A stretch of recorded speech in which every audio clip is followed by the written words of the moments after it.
Hey everybody, it's me, Andy. And I'm Sean. And this is the Commander's Brew. This week, is it cats? Is it humans? It's Bant equipment!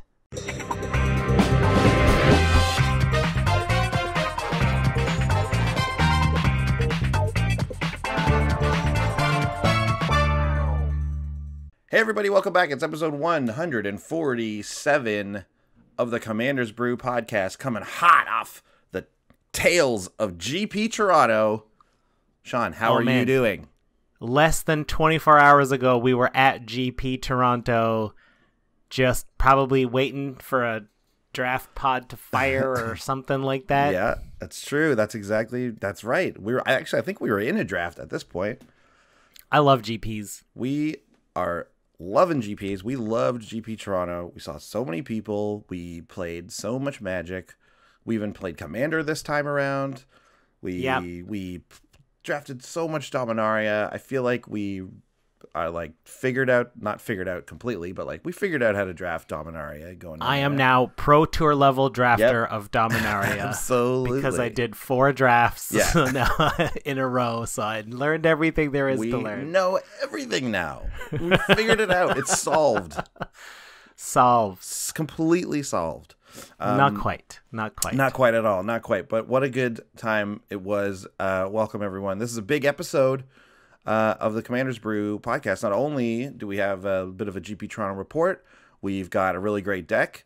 And this is our preview episode for BattleBond, the two-headed giant set that's upcoming. Oh, man. Very, very excited. Oh, very excited. So without further ado, let's thank everyone who makes this episode possible. Let's thank our patrons, patreon.com, first and foremost, the most important sponsors. We get to talk to you a lot. I mean, we don't really get to talk to Ultimate Guard sleeves and boxes, but they speak through boulders and archives and sleeves. That's right. They're my favorite product to hold my cards. And then, the Wizard Tower, we talked to a couple representatives there, and let's hear an ad from them now. Hi, I want to take a second and talk to you about one of Dominaria's top sports team, the Kickin' Wizards. We're a soccer team, and we're all about kicker. Sure, you gotta pay more to see our shows, but, and when I say shows, I mean sports events. Oh, goodness. Is it obvious? The person who wrote this ad is not athletic. Anyway, so if you come to Dominaria and you want to see a soccer game, you see a bunch of wizards do a lot of great kicking, come on down. We got seats on the 100 level, the 200 level, and the 500 level. And if you pay the kicker, you get our premium media box with unlimited nachos and all-you-can-drink soda pops, which is a great deal because normally they're about $14 per unit, so that's a good deal. Anyway, come see us try to defeat our rivals, the Ravnica Ravens, on the semifinals coming up next week. One sponsor of the event will be the Wizards Tower, wizardtower.com. Be sure to go there to buy your Magic singles. You can get $15 in singles, and you'll get them shipped anywhere in Canada for free if you use coupon code ILOVEBREWS, or for the month of June on forward, it's Summer of Brews, and you'll get an extra 5% off that order, and you'll always get 3% kickback on your next order in-store credit.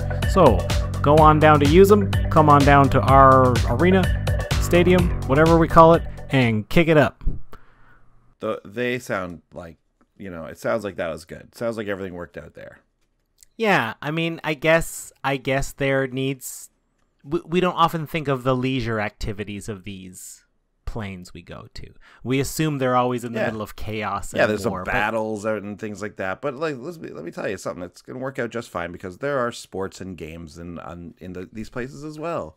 Yes, there is a sport, specifically soccer. Yeah, exactly. Great. With all the kickers, yeah. Yeah, that's right.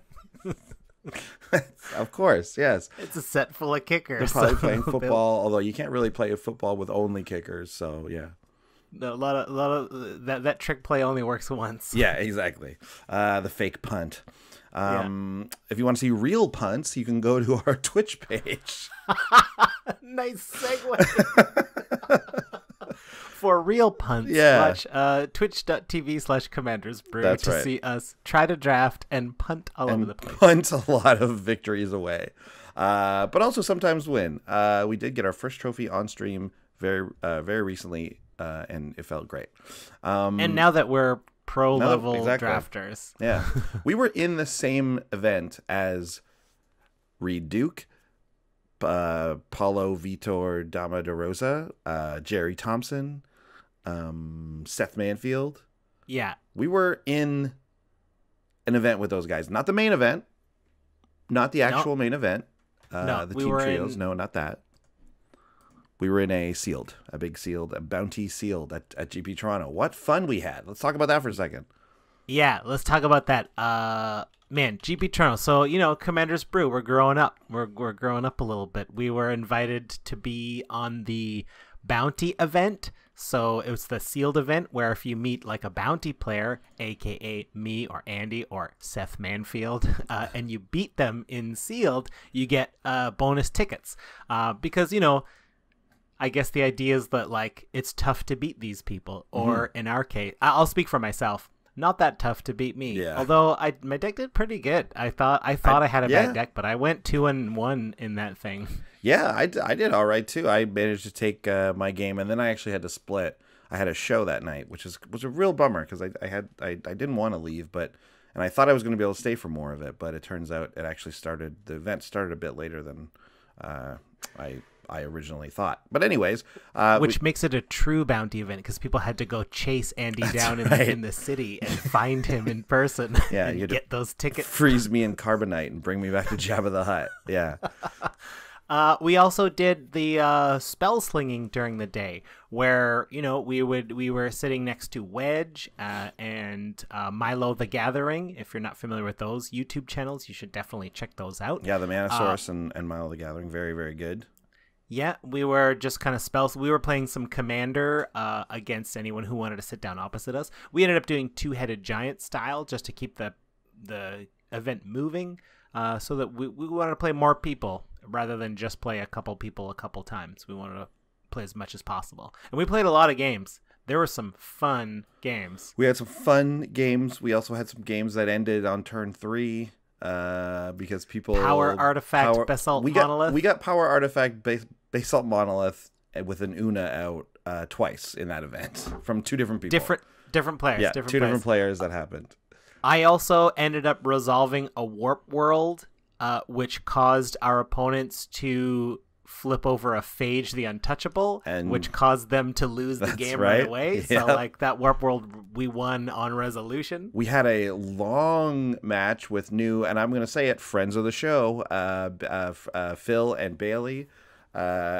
We had a super long grindy match with them. It was very, very good. We did end up pulling it out in the end because we kept Phil off of his red mana with an Ashen Rider exiling his lone mountain.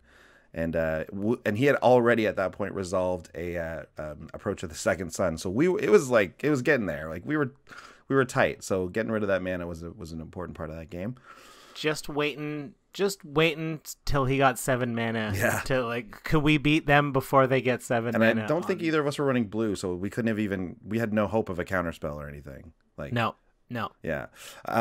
Great fun. And let me just say, I got to say, this is our first experience with the bounties and spell slinging and things like that at these GPs. I got to say, if you are a fan of any of these personalities or pro players, or even if you're not, I would definitely suggest lining up and doing some of these spell slinging things when you're at the GP. It's usually, I assume it's like mostly on the Fridays because that's when the pro players can take part of them, right? They're not playing in the main event on Friday. So if it comes to your town and you want to go, it's just free packs of cards also. Like they just give you, like, if you beat it's like if you win, you get a pack. But like if, you're going to get a pack either way, right? Like that's the way it works.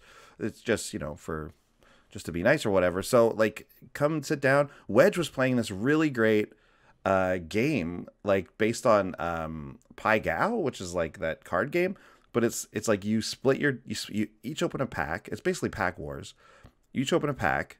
You separate them into 5 piles of 3, so including the basic land, and then your opponent chooses which deck they want to play against, and you choose theirs. So you pick one of their 5 piles. It's all face down. It's all face down. Yep.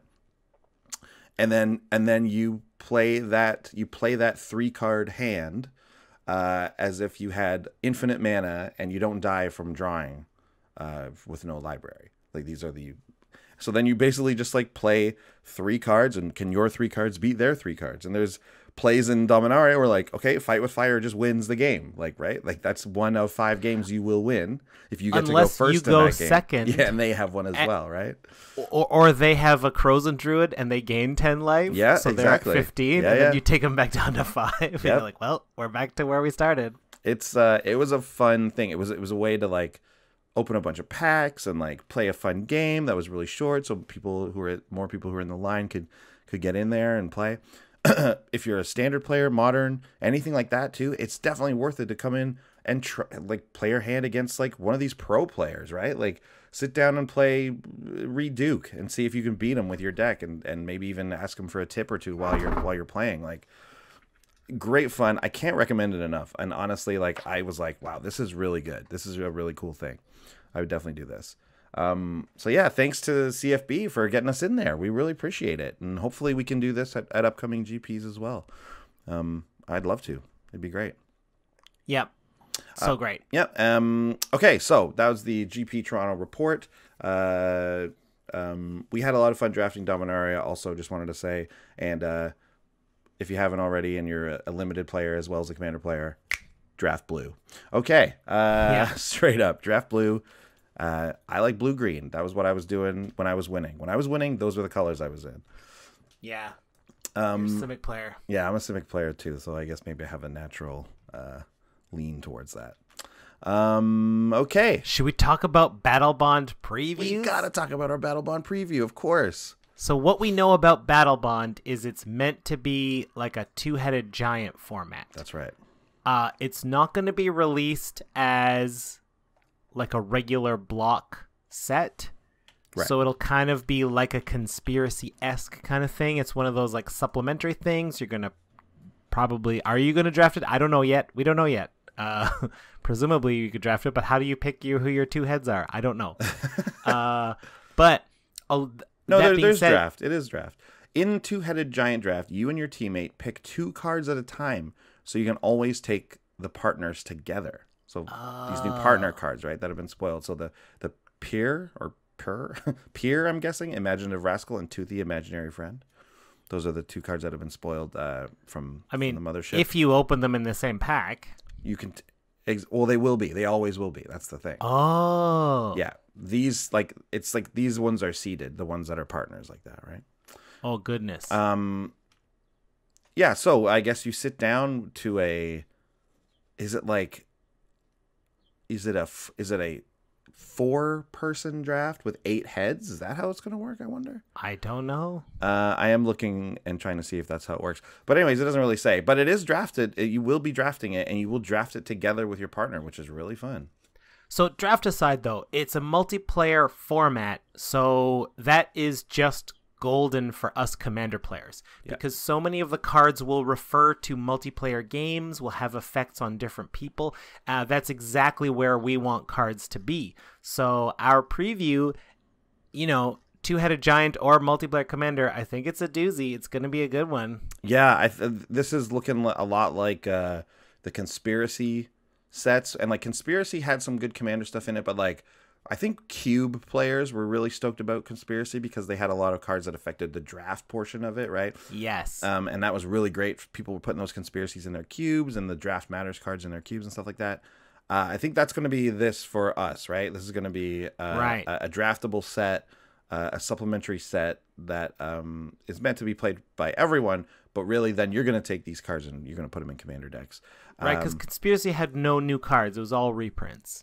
It did have new cards. Oh, it did have new cards, but it was a ton of reprints. Is this going to have a ton of reprints too? I'm sure there's going to be a few reprints for sure, but it's the Masters sets that have no reprints. Yes, that's right. Yeah. Yeah, well, Marchesa, man. Marchesa. Brago. Marchesa, brand new card. Yeah, new cards. Okay. So they had great commanders in there. Obviously, there's good commanders in just about every set these days. But we're going to see a lot of these, like the mechanics in this set are going to matter for commander more than anything else. We'll do a preview episode when it's ready to drop. But for in sure. the meantime, we have one card to spoil for you, or to preview for you. This is the first anyone's heard of this. This is our preview card. This is called Reg Nez Sanction. Look at that angel on there. I guess that's Regna. That's got to be Regna. Yeah. Reg Nez Sanction. So it's 3 and a white, and it's a sorcery. And here's what you get with it. For each player, choose friend or foe. That's a cool mechanic. Already, I like it. Already very cool. Each friend puts a +1/+1 counter on each creature they control. Each foe chooses one untapped creature they control, then taps the rest. So at sorcery speed, in a true multiplayer where everyone's in a free-for-all, everyone's your foe and you're your only, because you choose yourself for each player. So you are a friend to yourself. Yeah. And then so you get a +1/+1 on everything, and everyone else gets one untapped creature. Everything else is tapped. So unless they have special effects to do it, you will get one wicked combat phase to basically eliminate any player of your choice. And if you're doing it correctly, if you end up in one of those games where someone's sort of the arch enemy and they happen to be sitting to your right, you can give everyone +1/+1 counters and tap that person, so like everyone gets a turn before them. Yeah. There's a lot of implications with this friend or foe mechanic, certainly. Political, in a free-for-all game. If you're playing it, if you're like us and you play a lot of like secret partners or anything like that, this gets very interesting. You could try, if you can figure out who your secret partner is, you can name them as a friend. Obviously, I'm excited for Reg Nez Sanction. I think this can just be an auto kill, right? Depending on what you have going on. Obviously, I think you probably want some sort of go wide deck here. You want some sort of token thing. It's in the right color for it. It's in white. This can just be boom, you're dead, right? Like depending on what's going on. But so it's a powerful. It's got a high ceiling. I'm stoked about the mechanic very much. I want to see what I also want to see what Regna does. Yeah, is Regna just white, or does Regna have another color? We should probably, we should take this time. So anyways, whatever. Regna's great. Oh, wait a minute. Reg Look Nez at Sanction this. is really great. We didn't read the flavor text. It says, Yeah. Show them the light, my love. Krav the unredeemed. So do you think the original Regna will partner with Krav? Probably. Oh, cool. Regna and Krav. Hard names to say. They don't come out of the mouth easy. No. Regna, Krav. It almost feels like it's like. Does this feel like? These feel like Russian names? Krav, Regna, Pier. Does that feel like Eastern European or something? Now I think there's some other cards that have come out that have I think names translated from Chinese too. Oh right, yes. Okay. I think I remember seeing that. So I don't know. We have this partner mechanic, right? From the new partner mechanic, yeah. So but they partner. So these cards that have been spoiled were Peer, Imaginative Rascal, and Toothy, Imaginary Friend. I wonder if these are on here already. No. So these cards are one's green, one's blue. They partner with a specific other card, right? So Peer, Imaginative Rascal partners with Toothy, Imaginary Friend. This is a variant on the partner mechanic that we saw in the Commander 2016, was it? Or 15? I can't remember. It is and it isn't. Yeah, well, it is. It's a variant on it, right? So I guess so. What it means is that these two can be used as partner commanders, but only with each other, right? And that is why I would contest that it is not a variant that is just straight up a new thing that just like it's like the monocolor planeswalkers where they just said on them we can be commanders. I feel like because you can't trade partners with these, it's the same as just putting asterisks on a couple of cards and saying these can be commanders together, but only in this combination. Well, yeah, I mean, I believe that's what a variant is, right? It's using the rule that allows 2 cards to be in your command zone, but it's slightly different. Yes, I suppose so. But also they have the cool ability of, like, if you just had these in your 99, for example, and you pulled one of them in your hand and then played it, when it enters the battlefield, you get to go look for the other one and put it into your hand from your library. So yes. they tutor for each other. That's the additional upside you get with them. And I think right. both of these are fully commander playable. Yeah. Really. Toothy and Imagine and Peer. Peer, yeah. Peer it basically is it's hardened scales. Yeah, hardened scales on a creature. He's a 1/1 for 3. And then the 4-mana 1/1 that you get with him, whenever you draw a card, you put a +1/+1 counter on him, and then when he leaves the battlefield, doesn't even have to die or anything, you draw a card for each +1/+1 counter on it. It's like amped up Chasm Skulker. Yeah.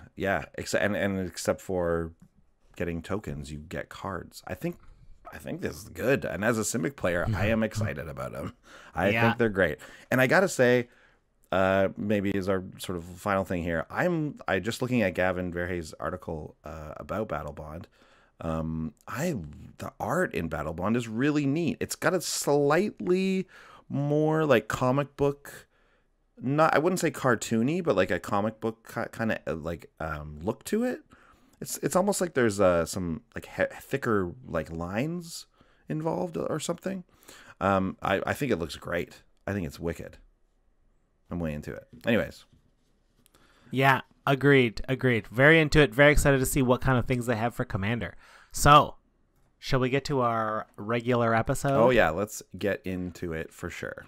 I suppose it's a coincidence, but we were talking about a green, a blue, and a white card just now. That is true. And we're going into a Bant deck. Yep. So what's today's deck? Today's deck is Bant Equipment. So this was inspired a little bit by the Cat Tribal deck that came from the last Commander Precon sets. Mm-hmm. And also inspired because I know that there's like Daxos of Miletus. It makes a great blue-white equipment deck. Our friend Butler from our play group has a deck like that. So I thought, you know what, Bant, I want to put them both together. I want both of them to. In my mind, I'm pretending that Daxos and Miri are partners. I'm imagining that they're partners there. So that's kind of the idea. And what commander did I pick for this? I had to be Bant. I went with Derevi Imperial Tactician. Green, white, blue, legendary bird wizard, 2/3, flying. When Derevi enters the battlefield or a creature you control deals combat damage to a player, you may tap or untap target permanent. We're an equipment deck. We're expecting to attack a bunch. We're expecting to do combat damage. I expect this trigger to happen a lot. And the main reason I picked Derevi, the second main reason, which I will get to the first main reason in a moment, is because of that cheaty ability, 1 green, white, blue, put Derevi onto the battlefield from the command zone, which is like wizards must experiment with things to find where the boundaries are. I think this ability crosses the boundary. I think this is to completely ignore commander attacks like this is too much. But commander attacks is one of the important things about the format, right? Giving you a card at all times in your hand, essentially, right, is like a powerful thing to do because you can build so hard around it. And then just going, well, now there's no tax for this one guy is like, that's not good. Don't do that, please. Now, Derevi can be a fairly stacksy kind of deck. Derevi can be very punishing. And there's a lot of Derevi lists that are like kind of similar that you might see coming. And I think Derevi does garner a lot of hate at the table just for showing up. So if we can get past that, though, I did not brew around Derevi explicitly to exploit the ability. So I do think that makes the ability to just pop in out of nowhere a little bit better. Also surprising that this is still a super cheap commander. I don't know why this commander is still $1. Like, I mean, it's part of the reason I used it, but like, surely Derevi's good enough to be worth more than $1, and for considering how old it is, right? Yeah, right? It's an interesting question. I feel like these were the ones that got printed a lot because they were in with Remember when the Grixis one was like the one that everyone wanted because True Name Nemesis was in it, and Wizards was like, "Oh no, we have this problem where now the Grixis one is sold out because all these Legacy and Vintage players are buying it." And then they had to make this thing where it's like if the stores wanted the Grixis ones, they had to get like 2 random of the other ones too. So I think what happened there is that the Derevi, the Marith, the Prosh, and what was the other one? Okay. Whatever the other one was, those got printed even more because of that. That makes sense. Yeah. Well, anyway, it's cheap commander, so we're using it. We're a budget podcast. Yeah, right. Of course, and it's a amazing commander. Like this broken ability is great, but even without that, the ability that Derevi has is fantastic. I love it. Yeah, you can sort of look at it as if each on the most simple level, every creature you has. I mean, it doesn't have vigilance because you have to do combat damage to a player, but like you have a little bit of vigilance. Yep. Built in. Oh yeah, there's some vigilance there. There's some untapping lands. It's great. Okay, so first we're going to talk about Miri's side of the family in this marriage of decks. Do you want to start us off, Andy? Yeah, for sure. It's Miri Weatherlight Duelist. 1 green-white for Legendary Cat Warrior. 3/2 first strike. Whenever Miri Weatherlight Duelist attacks, each opponent can't block with more than 1 creature this combat.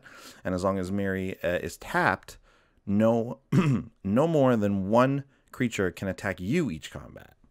So the great thing about Derevi and Miri together is that Derevi creates tap or /untap triggers, right? So at any point, even if Miri, say, didn't attack, like maybe she couldn't get through, you can tap Miri and make it so that only 1 creature from each opponent can attack you next turn, which is great. But also, of course, Derevi can tap and down other things. You suit up Miri, it's going to be very hard for your opponents to deal with. They can only put 1 thing in front of it. They're basically going to be chumping if you've got some good equipment on her. Yeah, right? Mm-hmm. Only block with 1 creature if Miri's attacking. Excellent attacker. One of Miri's cat friends is Leonin Shikari, 1 and a white cat soldier, 2/2. You may activate equip abilities anytime you can cast an instant. This is enormous, right? You just pick where they're blocking. Once they pick their blockers, if Miri is attacking, they only get to pick 1 blocker. Then you're like, cool. You've clearly chosen to chump my most formidable equipped creature, so I'll just move whatever equipment I can to creatures that are attacking and getting through and do wicked damage while still letting my soul blocked creature survive. Deadly. Yep. The next one we have here is just a classic in these types of decks. It's Kemba, Ka Regent. 1 white for the legendary cat cleric. At the beginning of your upkeep, you create a 2/2 white cat creature token for each equipment attack to Kemba, and she's a 2/4. We did a whole Kemba deck a while ago, and she's that weird marriage between go wide and go like tall, because you want to suit her up with a bunch of equipment, but then she makes a bunch of tokens for some reason. But you know what? It's all gravy. It's all good. It's all bonus. Because those cats help you when it comes to blocking and stuff. But she's just a must include in any equipment deck that cares about white, right? It's just really, you just got to have it in there. Yeah, I mean, it's funny that you're talking about weird marriages, if this is a weird marriage between Daxos and Miri. Yeah, great. And then last, on the cat side of the family, the people who are like on that side of the bride and groom, the wedding party, Milan Wandering Knight. 2 white for a legendary cat knight. Milan is 3/3, has first strike, and Milan has double strike as long as 2 or more equipment are attached to it. Here's the key ability: 1 and a white, attach all equipment you control to Milan. Wow.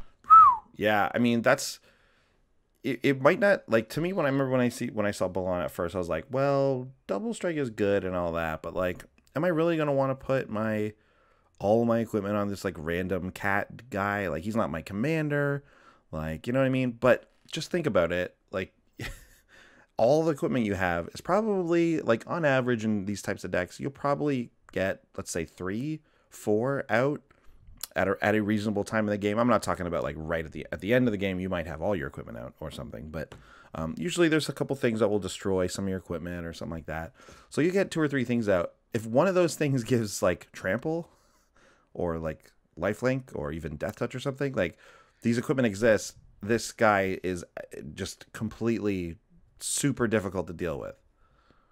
And imagine the position if you're attacking with Miri and Balan, right? Balan will be wearing one piece of equipment, right? Probably to keep it kind of like safe to attack. And so now your opponent's like, well, I'm only allowed to block with one creature. If I kind of have to block Balan, because if I don't, all the equipment runs over to it and I take a gajillion points of damage. So I have to sort of chump Balan, in which case I leave all the equipment where it is, and then everyone else does the max damage they're going to do anyway. Yeah, it's an instant speed thing that you can do. That's not fair. You're not allowed to do that. You shouldn't be allowed to do that. That's not fair. That's breaking a rule. That's breaking a rule. That's breaking a rule. We love it. All right.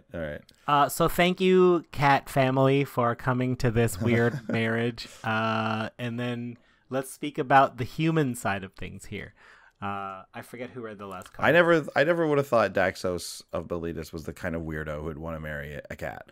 But because lots of people want to marry their cats, but I just didn't. I thought he was into Elspeth, but I guess not. Daxos of Miletus is a great guy though to strap some equipment onto. He's 1 white-blue, legendary human. He can't be blocked by creatures with power 3 or greater, which is like, oh man, what a nightmare for your opponents to have to deal with, especially if you also get Miri out there. It's a true nightmare. Daxos is almost always unblockable, and Daxos is a 2/2, so normally that's like not a big deal, but obviously you suit him up, and all of a sudden those smaller creatures are just chump blocking at this point. So whenever Daxos deals combat damage to a player, exile the top card of that player's library. You gain life equal to that card's converted mana cost, and until end of turn, you may cast that card. And you may and you may spend mana as though it were mana of any color to cast it. So that's great as well. So here's a case where we're probably going to focus on untapping lands so that we have the mana to cast that stuff with Derevi's triggers. Yes, that's really good.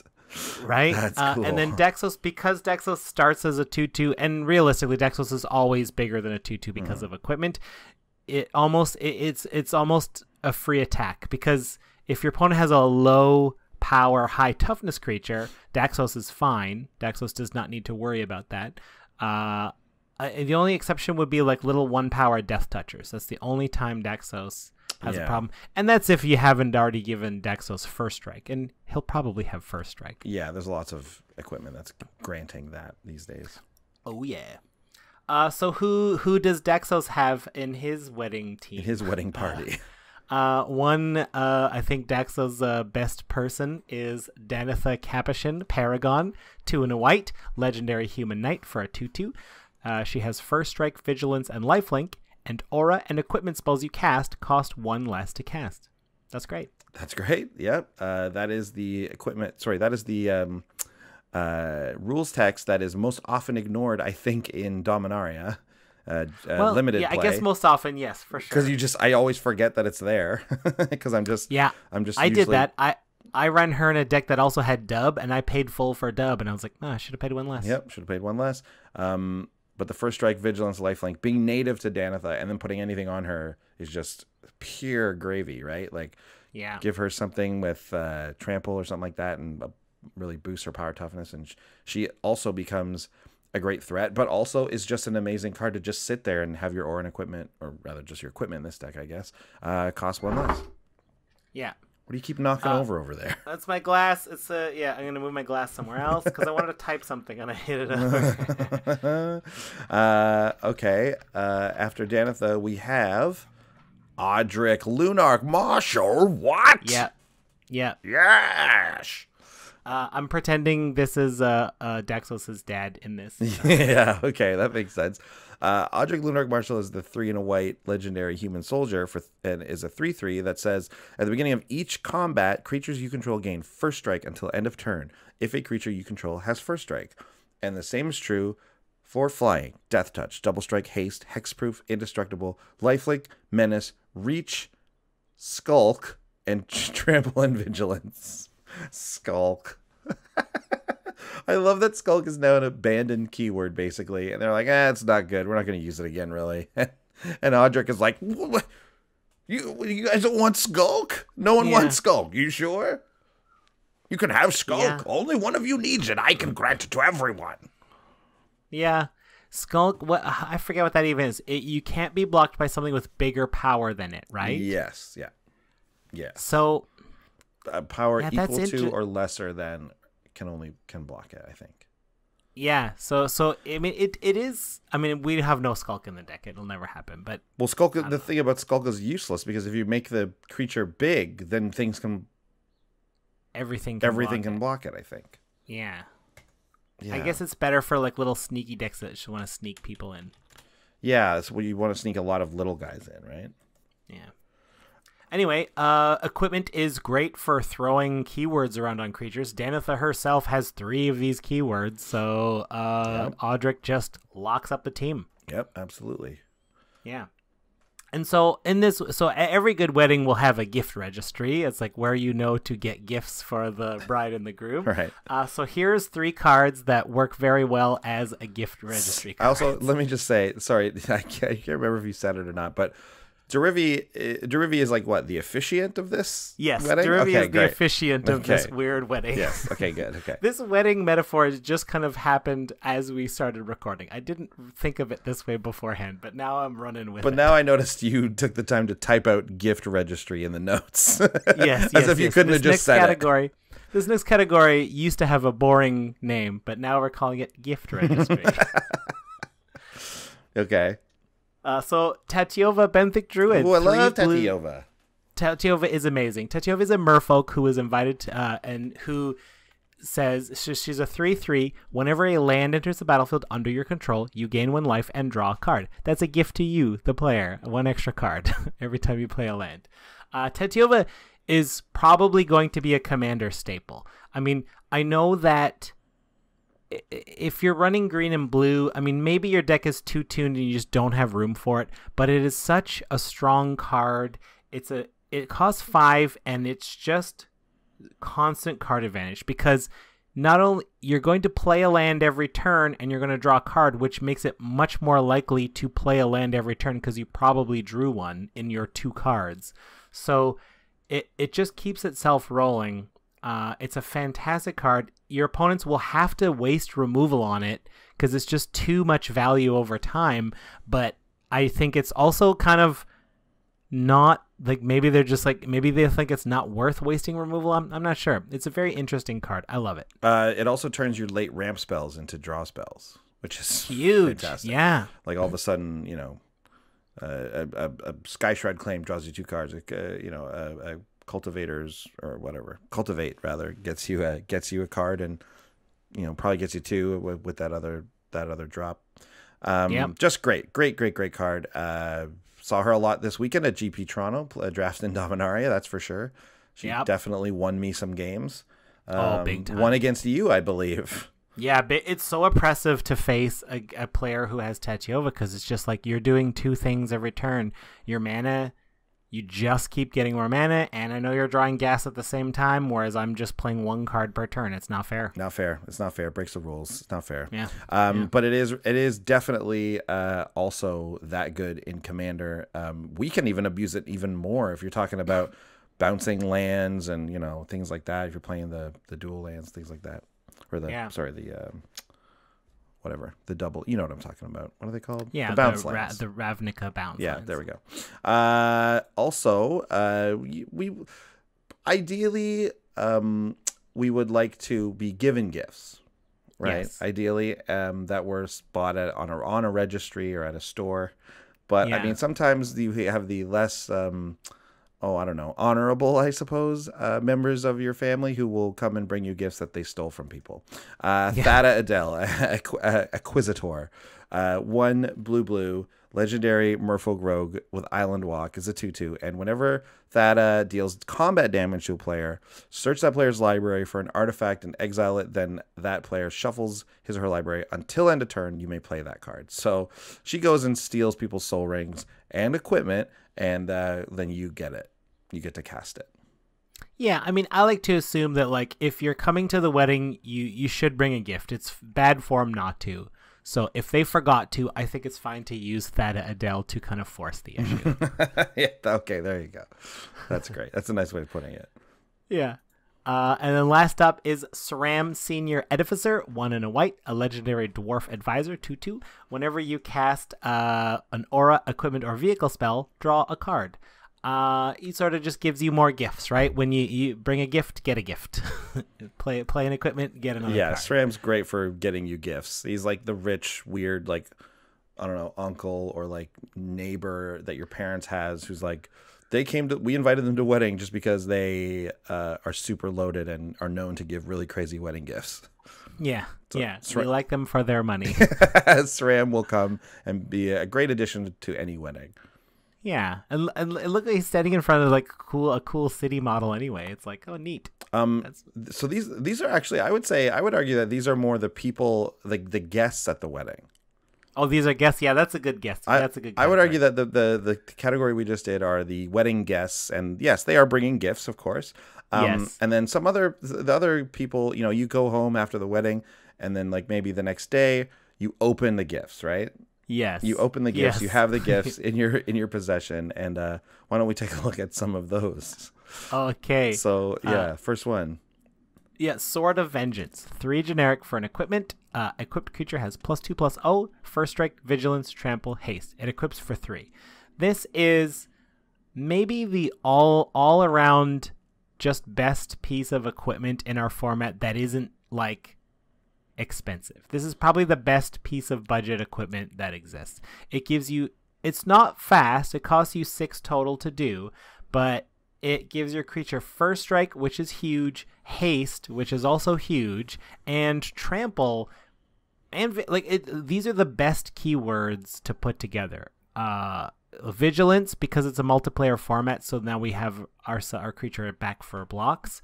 Trample, because you can't be chumped. First strike, because you can't really be blocked effectively, because we'll take out a few blockers before you get a chance to hit back. And the haste is just gravy in case you have a late game. You can drop a big creature and give it haste right away. Haste is the number one thing that I forget that this card grants. I remember the first strike, trample, vigilance, and I always forget that it has haste because 4 keywords seems like too much. 3 seems like enough to make this card really good, and then it has that 4th one on there that you're just like, oh yeah, it gets haste. Oh man, like yeah. And you can I've definitely seen the Sword of Vengeance on the battlefield and just not thought about it, and then they play a creature and then they equip it, and I'm like, yeah, okay, no problem. And then they go to attacks. I'm like, well, what do you mean? What do you mean? Whoa. Oh, it gives it haste. Oh, God. Okay. Well, now I'm done. So, yeah, don't forget about that. Although another great gift, this one is, this one's really cheap. What's this one like cost-wise? Same thing. I might argue this is the best one for the best budget one. But, it's close. That's a defensible argument for sure. Loxodon Warhammer is 3, same thing, 3 to cast and 3 to equip, and it gives +3/+0, trample, and lifelink. So this doesn't give you the first strike. This doesn't give you the haste. First strike, but the lifelink is huge, especially because you're probably going to put this. You're stacking these things, right? So you're putting this on something, and the granting of trample is so important, and I think that's the best part of Sword of Vengeance actually too, is the trample. Because like look at the guys we have, Miri and Daxos. It's like they can often be chump blocked. They can be chump blocked with a token, and then you're like, well, that's one whole attack turn that I did nothing. But these are the two. Well, there's more than one, obviously, but these are the equipment that make it so that's nothing. Now you are getting through with everything. The Vengeance, the Warhammer. That lifelink swing is really difficult to deal with because oftentimes if you have 1 or 2 creatures on the battlefield and you've suited them all up and you're swinging in, you've got no defense. it's hard to have that defense back, so people can sometimes race you like that, and especially since it's probably 2 or 3 other players doing it, and the Warhammer just makes that very difficult. Yeah. And yeah, and the last one here. Lastly, Stoneforge Masterwork. This is 1 generic for an equipment. Equipped creature gets +1/+1 for each other creature you control that shares a creature type with it. Equips for 2. So this is where you get to decide, like, is this a gift from the human side or is this a gift from the cat side? Yeah, right. Because one side will be more represented on your battlefield at the moment, and so you can just put it on whichever one that is. But in any case, this is going to be an excellent rate for +1/+1. It costs you 3 total to get it onto the battlefield and equip it. And you're probably going to get at minimum +3/+3, I would assume, if you pick strategically, possibly even more. That's an incredibly cheap rate for that much power and toughness. Yeah, this can be a lot, especially you get it on something like Kemba. I mean, that's just nuts. Oh, Kemba, it's nuts. Yeah. Cool. Well, yeah, what a lovely time this wedding was. So this has been an interesting deck. So that concludes the wedding ceremony. Now we're gonna dance. By dance I mean fight each other. But it's been a very interesting brew. This has been a very tricky.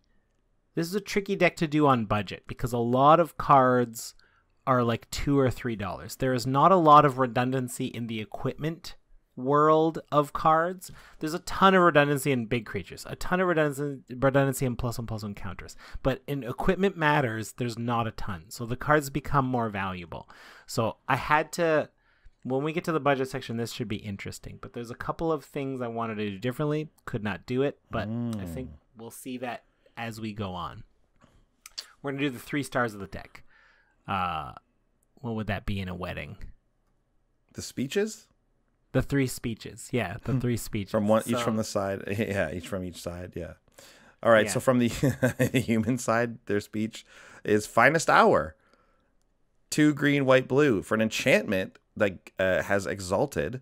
So whenever something attacks alone, it's going to get +1/+1 for every thing with Exalted. So this will grant 1 +1/+1.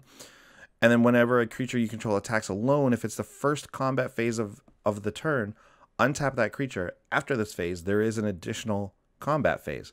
I always find Finest Hour to be such a weird card because that's a red ability. Like that is now only a red ability. Maybe it was even before this, and they decided to like break the color pie for this one card because it kind of made sense for Rafik in this set, right? But that is a red ability, and here we have it on a 3-color card, a Bant card.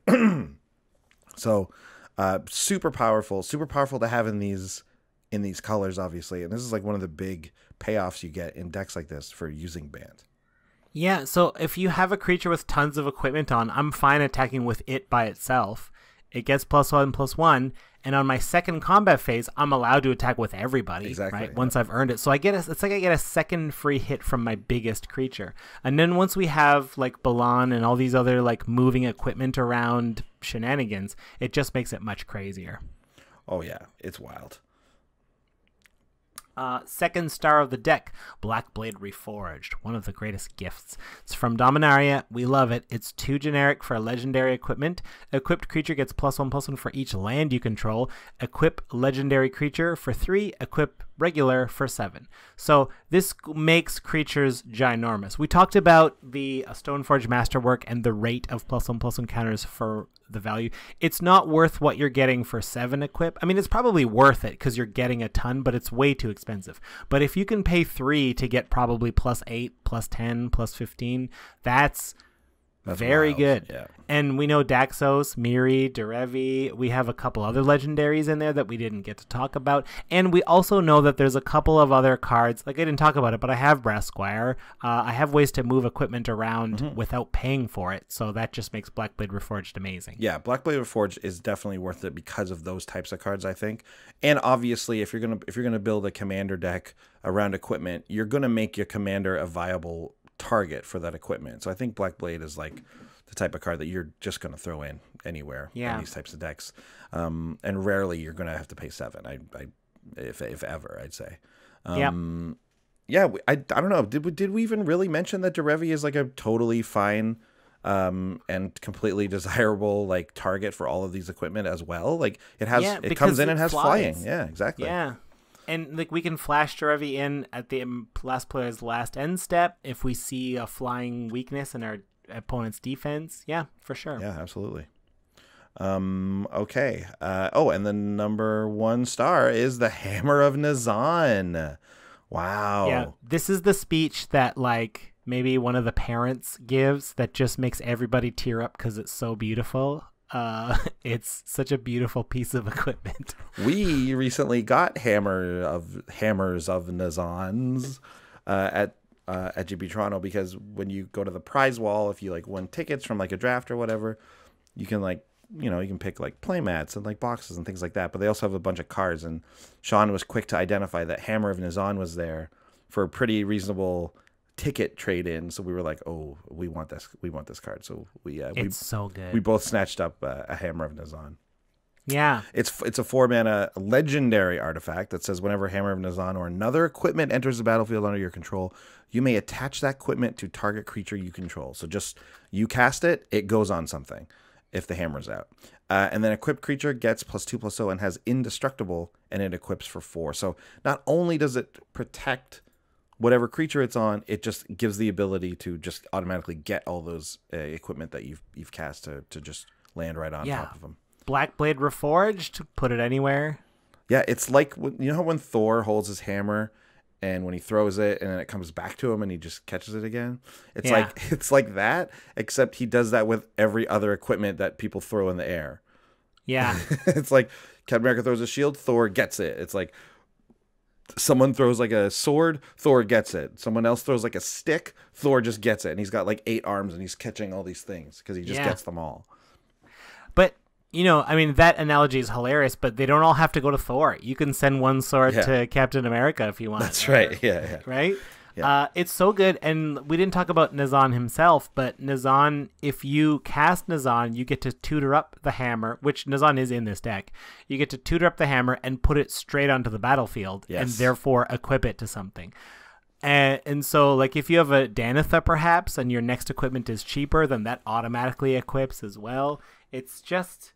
The hammer is amazing. The hammer is so good. If you include Nazan in your deck and the Hammer of Nazan, it's kind of like you have 2 copies of Hammer of Nazan, right?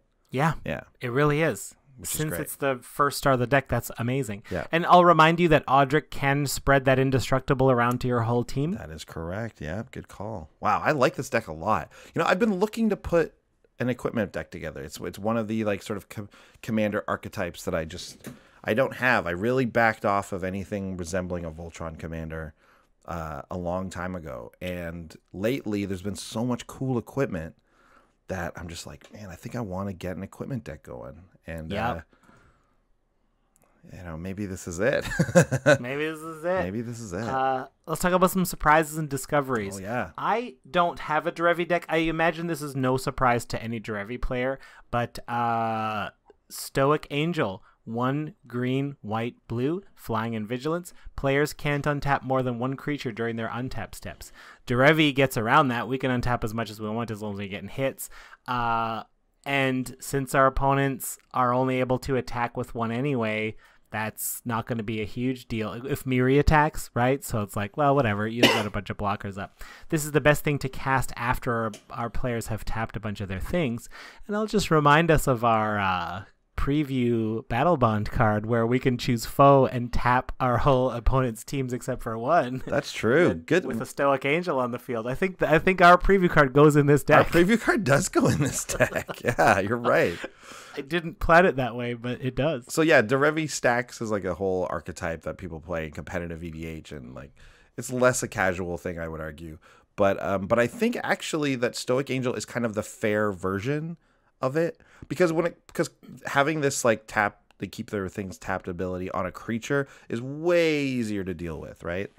This just dies to any board wipe, but dies to lots of stuff. I mean, if you're really going and everything has indestructible because your hammer and your Audra or whatever, I mean, odds are you're probably doing well enough to just win that game anyways, right? Right. So if you have Stoic Angel out there and she's that hard to deal with, it's probably like It's probably not your opponent's number one concern or whatever, but I do think that this is the fairest version of this type of thing that you can probably get for Derevi. And I think we're not planning on using Derevi. Like, you notice we don't have a ton of unblockables, right? Yeah. We don't have a ton of like flyers. So it's not like we're planning on abusing Derevi's ability combined with Stoic Angel. We're running Stoic Angel because we are set to attack with one creature at a time. Like, our deck likes to attack with one super suited up creature, Right. and we're fine with that. So everyone is under the same penalty, ourselves included, in theory. Yeah, I like that too. And again, this doesn't stop people from untapping lands, so obviously like they're still free to play spells. It's the ones that stop players from untapping their lands. Those are like the real problematic ones. Right. Oh, yeah. Oh, and there's another one. Just a quick reminder that this card exists. I remember I was like pretty excited about this card when I first saw it and still haven't used it in anything. Grip of Resis, 2 and a blue for an instant that says gain control of target equipment, then create a 0/0 black germ creature token and attach that equipment to it. What a neat little spell. I love it because this will often just steal a Swiftfoot Boots or a Greaves, right? A Lightning Greaves. Yeah. Those are the most common equipment I think that we see in Commander. Maybe a Whisper Silk Cloak or something along those lines. But that's just great, right? That's fine. Let's just protect either this little germ, or more likely you're gonna cast Grip and then you're gonna move that equipment onto something good. That'll just help the protection when it comes to Miri or Daxos, right? We'll just make it harder to deal with. Sure. What a cool, I really do think this is a great card in equipment decks that run blue. This is really great. Yeah. It like, you can kind of argue that this is like almost a second copy of either of those types of cards too, right? Like, everyone runs Boots, everyone runs Greaves. They're on the battlefield so often that I think Grip of Phyresis just does act as a version of that. Yeah. Yep. Anyways. And then sometimes an upgrade for sure. Mm-hmm. Well, before we get to the budget report, I would like to take a moment and talk about the Wizards Tower, wizardtower.com. That's that's our original sponsor, and a great place to buy Magic singles. You know, we got a couple coupon codes there. BattleBond's coming up. Once the previews start to drop in, like, it's not too long before you'll be able to pre-order cards there. I don't see anything on their website yet to pre-order them. I'm going to double check in case it was updated. They're doing a bunch of sealed events. So that's the other way that I think will be very popular to consume BattleBond. Will be the two-headed giant sealed is a real thing, right? That happens a lot. You go to GPs, you can jump into those. You can play those. They're a lot of fun, actually. We had, of course, the pre-release for Oath of the Gatewatch was a two-headed giant sealed, I think. I remember doing that. That was lots of fun. So yeah, that's probably the thing that's going to be the main way to consume it. There will be drafts at some point, but who knows when they're happening. But you can go to Wizards Tower and get it on that sealed if you're in the Ottawa area. Check out their other podcast, the Disorganized Wizards Club. There's a wizard. It says here there it is. Wizardtower.com podcast. Really? It's called Wizards. It's the Disorganized Wizards Club. Okay. It's just that on the website it says the wizardtower.com podcast. Funny. And then after that it's called Disorganized Wizards Club. Yeah, like, I know we're a Commander podcast. They're very kind to shout us up, but like, I gotta say, like, they are like, I don't play a lot of Constructed, but I like to keep an ear on what's going on. It kind of helps me value cards for when I draft or whatever. But like, their strategy stuff is on point. They understand the meta, and they predict like what cards are like. They're like, oh, this deck is really dominant. No one's playing this rare. This rare is gonna start showing up, and it always does. Wow, cool. Yeah, we'll check them out. Wizardtower.com. You also check out mtgcanada.com for articles written by myself and Sean. And there you go. Get a little more content in your life. In your life. Sweet. Okay. Budget report. Budget report. Beep, beep, beep, beep, beep, Beep, beep, beep, beep, beep, beep. beep, This beep, was beep, very beep. tough to Beep, beep, beep, do. beep, beep, beep. This is a tough deck to do budget. This is tough. I worked really hard to get it under $50. I barely did it. The most expensive card is the Hammer of Nazan. It is over $5, $5.25. As I mentioned, so many cards are like, there's not a lot of redundancy, so each card's like $1.50, and that adds up quick. You don't get to make a commander deck full of $1 cards and keep it under $50. The math doesn't check out. And if I have a $5 card in here, I gotta have a lot of like just gumball cards, and that is tricky.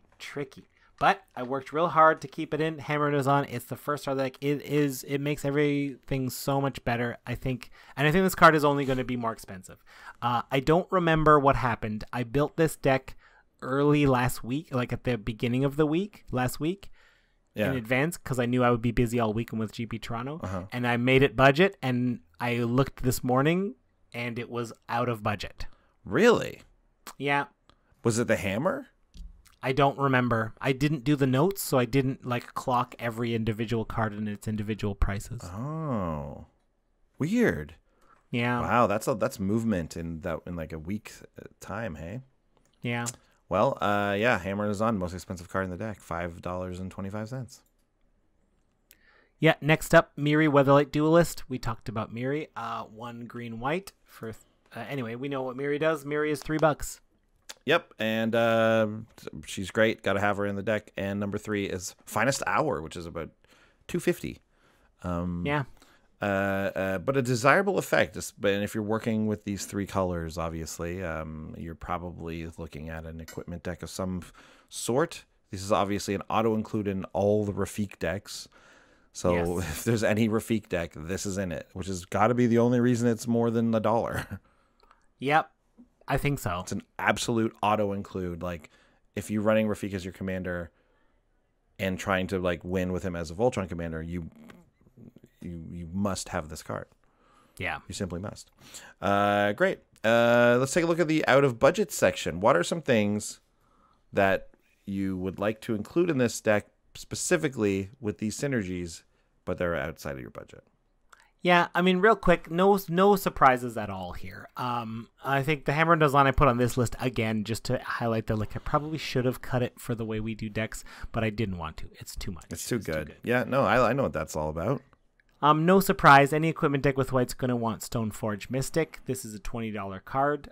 1 and a white for a core artificer. 1/2. When it enters the battlefield, search for any equipment, put it into your hand, and 1 white tap, you can put any equipment from your hand onto the battlefield. If the hammer's already out, it's 1 and a white, put any equipment from your hand on any creature. Yeah, it's really, really great. It's so good. Next one was Batterskull. I mean, you can't talk about Stoneforge without talking about Batterskull in the same breath. 5 mana, generic artifact, equipment, living weapon. So it's the one that a little germy will come out with it, and it gets automatically attached to it. Equipped creature gets +4/+4, has vigilance and lifelink. You can also pay 3 to return Batterskull to its owner's hand, which is nuts. And then the equip cost is 5 as well. So it's a hefty equip cost, but all those things you're getting, it's automatically on a creature as you play it. Vigilance, lifelink, +4/+4, and the ability to save it if someone tries to return it, or sorry, someone tries to destroy it, makes this card. Is this banned in Modern or whatever? No. No, this one. No, this one didn't not. get banned. It was Stoneforge. Yes. And Stoneforge is banned, but it's because of this card, basically, right? Yes, Yeah. I think so. Yeah. Yep. Another one, and this might be obvious too, like I wanted to use this as my commander. I think Rafik is a better commander for this deck. 1 green, white, blue, human knight 3/3 with exalted. Whenever a creature you control attacks alone, and all the exalteds add up. So if you have this plus finest hour, you get +2/+2 when you do that. And whenever a creature you control attacks alone, it gains double strike until end of turn. See, yeah, go ahead. Again, yeah. So I mean, Rafik is a lot more money. Rafik is about $8. Rafik will draw a lot of hate. Rafik a lot of hate. People know. Is a competitive commander that can win very quickly. So maybe like, and so does Derevi. Like, maybe neither of these commanders are what you want for this deck. Maybe you want to go with a couple of partners to make up some Bant colors, just to kind of cover that aspect of things. And the more I think about it, Rafik gives a creature double strike, but we have Quende, for example, who gives all first strikes double strike. We have the Soul Bond creature that pairs up to give double strike. We have Audra giving your whole team double strike. I think double strike is a lot easier to get than with Rafik. I don't think we need Rafik to like. I think his ability is very redundant nowadays in modern Magic. Yeah, it is a bit for sure. But my thing is when you make Rafik your commander, you now have a Rafik deck, right? You now have a deck where like, well, I could put this on Miri or I could put this equipment on Daxos, but instead I'm just going to put it on Rafik. You know, like I'm going to put it on him because he's my commander and I only need to hit them for 21. So there's no point in putting it on these other things. Because I mean, you can still attack with Miri and get the thing where he can only block with one creature and all that, right? So you still get those added effects, but you're building up a Voltron commander deck, which is a little bit different than what you've laid out for us here. So I think Rafik it's a different deck. It's going to look a little bit different. I think so too. You're going to have less other things in it. You're just going to have a ton of ramp and a ton of equipment, I think. So here's a great example of the budget restriction kind of making a more creative deck. Yes. Right? If I had gone with Rafik, if I didn't care about the budget, I would have put Rafik in and it would have made a bunch of more obvious Rafik picks. It would have seemed a lot more like every other Rafik deck out there. Yep. But I think by going Derevi, and I would maybe want to, and I didn't brew around Derevi, but I think it works fine. I think I'm glad it worked out this way. I'm too. I think it's great. And I will say this though, the only thing that works that I would say that's in Rafik's favor of being included in this deck is if you look at the art on Rafik, what two animals can you see? Oh, it's a human and a cat. It's a human and a cat on it. I mean, it can't be more perfect than that. Rafik's front and center, and then he's got this huge like lion looking cat thing behind him. Man, missed an opportunity there, perhaps. Yeah. Oh well. But you know what? I totally agree with you. I think it's you've created a more interesting deck this way, and it plays slightly differently and looks a lot different than it would have looked if he was at the helm of it. But there's one more out of budget card that I think is worth talking about. And this is the least obvious. Yeah. But, I mean, I think it is when we're talking about artifacts, and it's Darksteel Forge. It's the 9-mana artifact that says artifacts you control have indestructible. I think you're right in that. I bet you there's tons of equipment decks that run this card, but we often tend to think about this card a little more in line with the artifact creatures and doing artifact shenanigans and things like that. But a Darksteel Forge is incredible in an equipment list because the worst. I mean, this is true for any artifact deck, but at least those decks can come back from it. A Vandal Blast hitting all your equipment is just the worst. Yeah, these creatures get significantly worse without equipment. Yeah, they need that equipment. So someone Vandal Blast, you're just hosed for a number of turns, right? Because you need to then draw some of the stuff that gets those things back. You know, you need to get that recursion going. If there's any built into your list, hopefully there is. But like I've seen, I mean, Butler has a Daxos deck, and I've just seen Vandal Blast completely have that go from he's the number one threat on the table. Everyone needs to deal with him. Daxos is coming in. It can't be blocked. It's going to kill someone next turn. To Vandal Blast. Oh, no one even looks his way anymore for the rest of the game. Like he's not on anyone's radar at all because now he just has Daxos. He gains 2 life every turn or something. Yeah. Yeah. There you go. There's the deck. Bant. What a beautiful wedding. A marriage of cat and human, although I'm not certain Derevi was the best choice for officiant, as I think the cat would try and eat Derevi. Having a bird officiate a wedding involving a cat probably is the super smartest idea. But... And a whole family of cats. Yeah. Yeah, they're going to go after that bird. If they're anything like my cat, they're going to look at the bird and want to jump through the screen in the window at it. Does your cat do this thing when she sees birds, where she's just like, No, you know what she makes does? those weird noises. It's similar. Yeah, she does make weird noises. They're not like weird purring noises like that. They're like, like they're weird, like squeaky, like clicking. There's also like a weird click to it sometimes. Like it's so weird.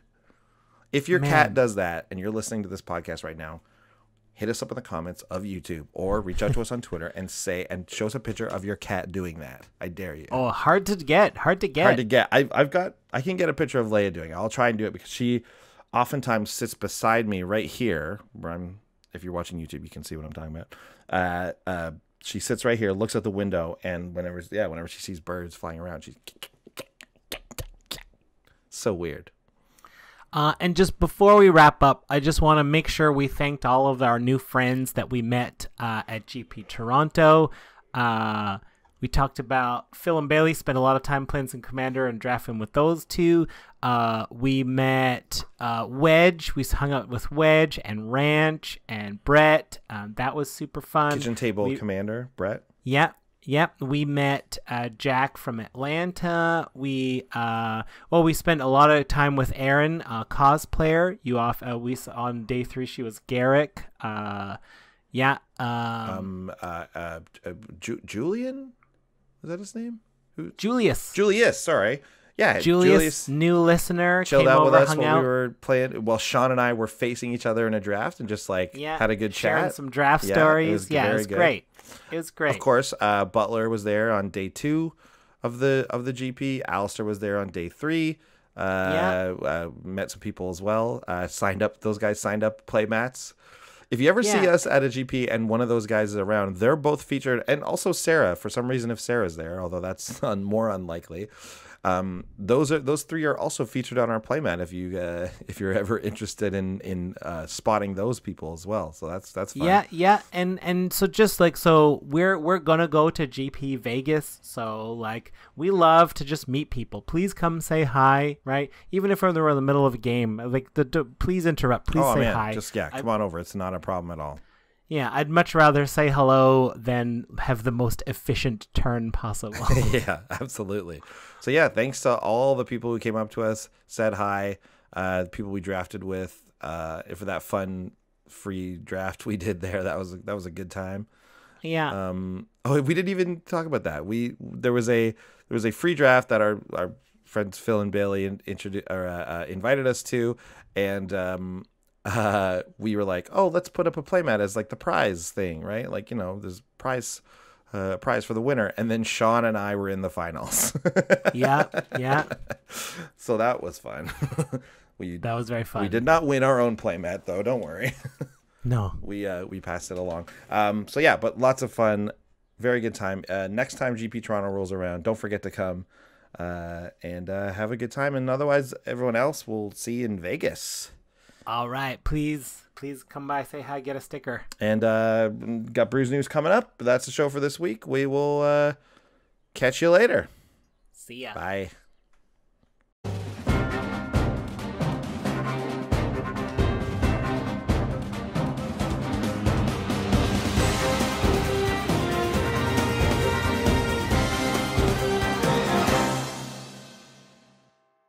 Hey everyone, welcome to Brews News. I'm Andy. And I'm Sean. This week we have a special cooking segment with Lazav, Demir Mastermind.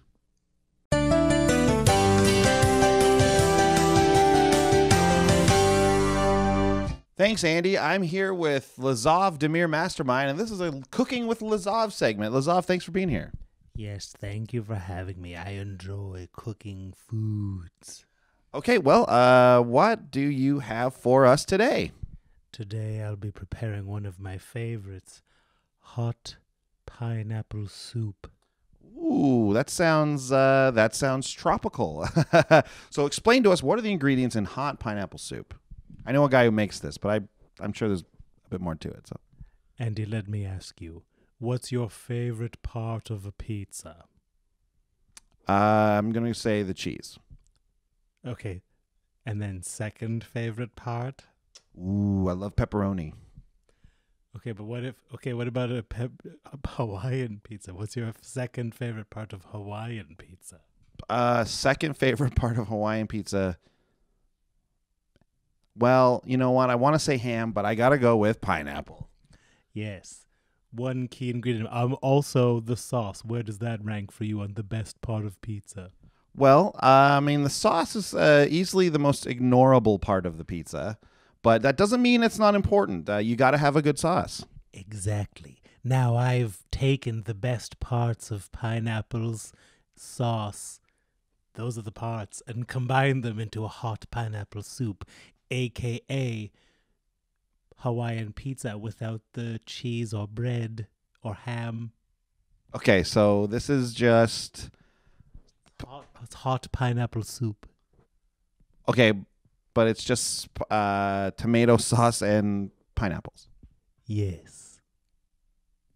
They don't really make soup with like tomato sauce. It's like you make like a stock, and then you add, Oh, my dear Andy, have you ever heard of tomato soup? I have heard of tomato soup. Yeah, I suppose that's sauce-like. Yeah, okay, sure. Let's get into it. Why not? All right.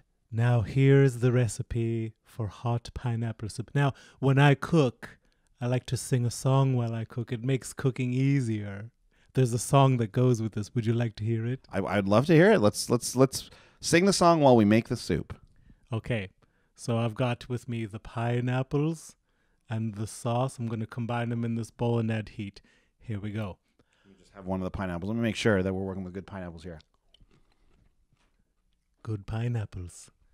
It's a tin pineapple. It's a canned pineapple, but it's good. It's good. It's flavorful. Take a finger of sauce here, just like a little dip. Sure. Why not? Oh, it's cold. We haven't heated it yet. Fair. Yeah. Okay. That's. Yeah. There's some. That's a tomato sauce. That's a regular old spaghetti sauce there. Yes. Here we go. Hot pineapple soup. Hot pineapple soup. You're just moving it from one bowl into the other bowl. That's how we do it. Imagine this was from the tin. Hot pineapple soup. Hot pineapple soup. You use your fingers a lot to get that. Hot pineapple soup. Hot pineapple soup. Hot pineapple soup. Okay. Gross. Why did you use a mug for the sauce? We ran out of bowls. Okay. But thanks to the magic of cooking shows, I would put this in the oven. Right. Okay. So this go in the oven. You bake it.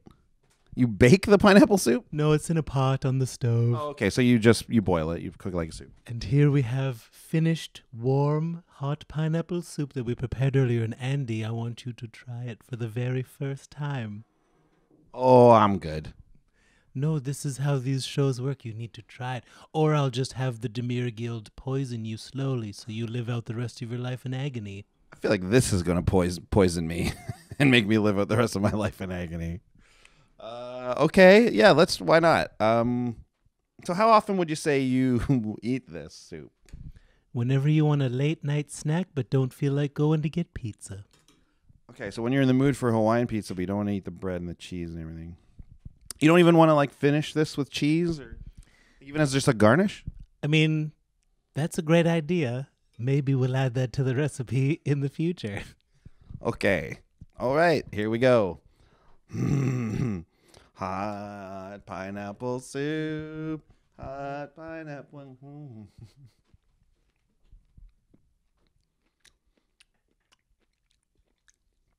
It's thick. It's very thick.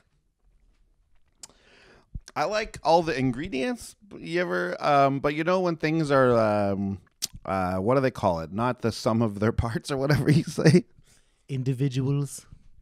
Yeah, the individuals are. They don't. Let's go in for bite number 2 here, and just to make sure, I'll try and get. There's no other ingredients, so it's just. Yes, just sauce and pineapples and love. That's what I'm tasting. Well, let me give me some of that good stuff. Yeah. I'll tell you, it's not disgusting. in the flavor because the flavors themselves are okay, but I could not eat a whole bowl of that. You know what? To be fair, this sauce needs a little more salt. Add a little bit of salt, I think it would be much nicer. I don't think that's true. I think you could add whatever you want to this, and it'd still be a bowl of sauce with pineapples in it. But you know what? Thanks for being here, Lazov. Thanks for showing us this recipe. Do you want to plug anything? Yes, the Demir Guild isn't a bad thing. We're hardly a thing. Don't even worry about us. You don't have anything coming up, any shows coming up or anything like that? You do any more cooking segments? What are you going to do next time? Oh, yes, I will be appearing at the grocery store on Main Street. And they have that upstairs cooking thing, and I will be doing another specialty there, chip sandwich. Chip sandwich. Sounds great.